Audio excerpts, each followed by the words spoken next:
So I woke up this morning and seen a video by the Los Angeles Times talking about the 25th anniversary of Family Guy.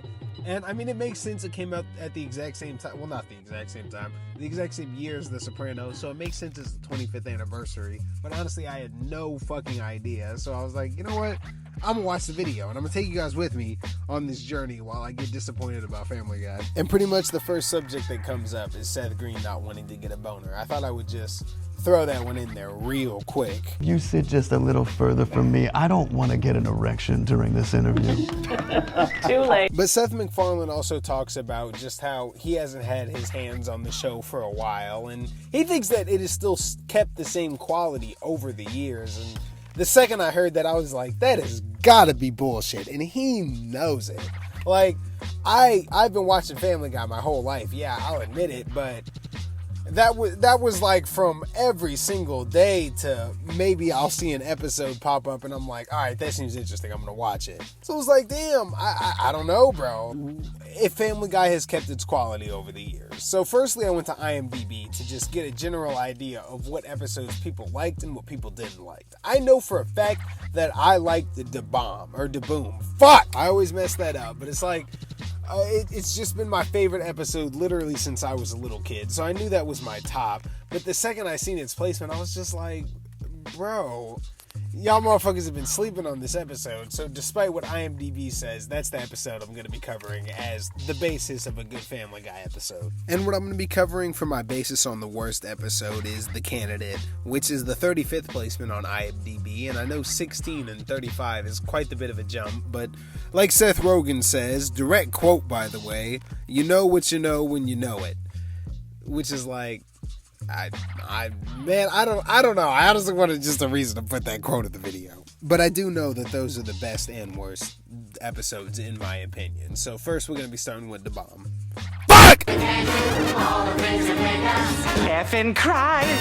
So firstly, you'll notice the episode starts with literally rapid fire jokes. And yeah, the episode I'm going to be covering later also does, but it's kind of different in this scenario. We go from the news report to the party at different people's houses to literally the first giant chicken encounter ever, which is like, I could literally go up to a stranger on the street and be like, hey, do you know who the giant chicken is from Family? This is the first episode that he was introduced in. Yeah, it gets old over time, but it's like, it's great when it's new. It's great when it was a fresh idea. But the basic concept of the episode is Y2K.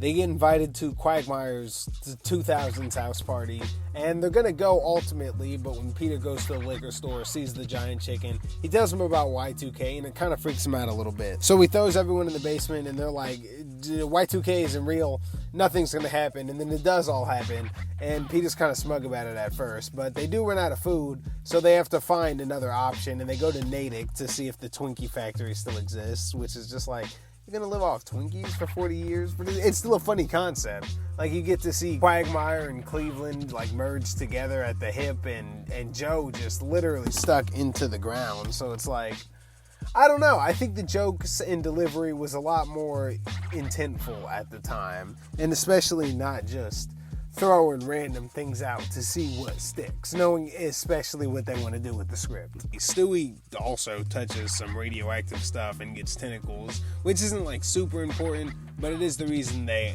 ultimately kill the town. But the whole episode is kind of just nonsense and jokes constantly being thrown at you 24/7. And I feel like that's kind of what Family Guy is. But every single joke succeeds. Like, it's never going to be congruent as a show. There's maybe like sometimes 2-part episodes and things like that.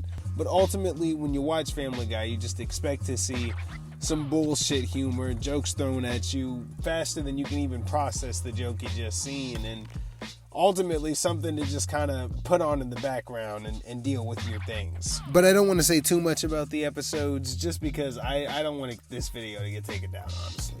If I do a full Family Guy review, we'll talk. But honestly, this is my favorite episode of Family Guy ever made. I just think it's structured really well. The jokes are all really great. And if you haven't seen it, just go watch it. It's like 20 minutes, and it's probably going to be funny for you too. But now we got to go into some hot, steaming garbage. laugh and cry. Okay, so the episode is kind of the same in the aspect of like rapid fire jokes, but we're gonna look at the first 3 jokes being the fucking dog talking to a kid about The Rock not returning his phone call, the Johnny Wheeler bottle instead of Johnny Walker, and Peter being a waffle. If we put that on a relatability kind of level, who the fuck is a waffle and who the fuck knows The Rock? Do I look like fucking Kevin Hart to you? Like, I don't know. I mean, yeah, I like Johnny Walker, so I guess they got me on one joke relatability wise. And I guess you can say, who the fuck is seeing a giant chicken? I mean, nobody, but at least it's funny. It seems like these motherfuckers weren't even trying. The basic plot of the episode is Peter and the guys find a bird scooter, get at a quahog. There's a pretty funny reference about the January 6th riots, and Mayor West comes to save them. Stewie also has a big rival debate with Doug about being the snack captain. Also, Doug is fucking terrible, and they knew it. This is the last Doug episode in the whole series. If you don't know who Doug is, go watch a video by somebody more well-informed than I am, but he fucking sucks. But just, they go head-to-head in a political race. Stewie finds out he uses a pacifier, and then Doug finds out he's a mistake baby, but he's not a mistake baby, so it was for nothing. The whole episode is pointless, and I guess every Family Guy episode is pointless, but, like, the last one's funny, you know? Like, the least you can do is be funny. That's it. And I guess nobody can stay the same amount of funny for 25 years, but I mean, like, nigga, you can try. So I just think there's a clear difference in quality from the episodes back in the day and the episodes nowadays. And I mean, I'm still probably gonna make the full series review, but I kind of wanted to just make this segment, kind of see how you guys feel on it, because I seen this and I was just like, man, them saying it hasn't fallen off is a little bit ridiculous, but I don't. Bye.